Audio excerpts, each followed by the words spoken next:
guys, welcome to our channel News Meto. Please like, share, subscribe and do not forget to press the bell icon so you will get the notification of our daily updates. Cyclone makes landfall, a lucky escape for Mumbai. Nisarga strikes severe cyclonic storm, lashes coast at 120 km/h, snaps power lines, fells trees. Nisarga, the first severe cyclone to impact Mumbai in more than 60 years, largely spread India's financial capital on Wednesday as a severe cyclonic storm weakened after its landfall south of the city, claiming no major damages or loss of life in the region.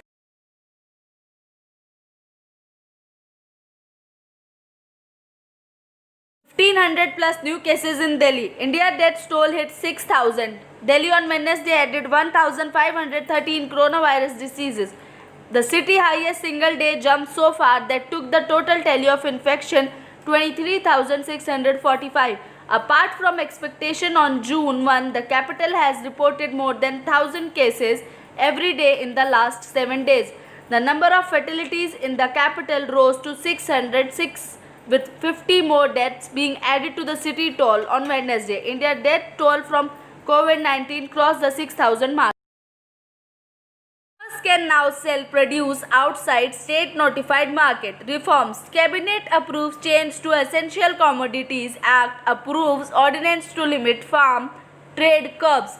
The Union Cabinet on Wednesday announced far-reaching step to unshackle the country's farm sector, approving amendments to the 6-decade-old Essential Commodities Act and pushing 2 ordinances, one aimed at freeing up trade from all restrictions and the other guaranteeing a legal framework for pre-agreed price to farmers. All these steps, which bring the full force of liberalization to the farm economy, were announced by Finance Minister.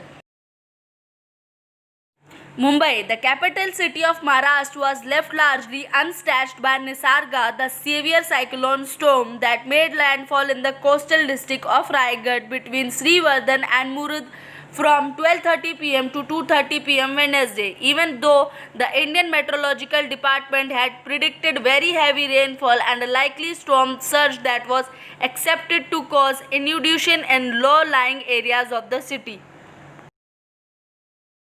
Lockdown avoided COVID fatalities but may cost lives indirectly. Study. Invisible death, economist says, with lack of adequate relief, India's shutdown may lead to violence, indebtedness and starvation. The lockdown has been marked by a widespread return of low-paid urban migrants who undertook grueling journeys by foot on legally running trucks and crammed into special trains. Sharmic train as most Delhi migrants sent home. Government no demand officially says they may arrange for buses if some of them remaining workers want to go home.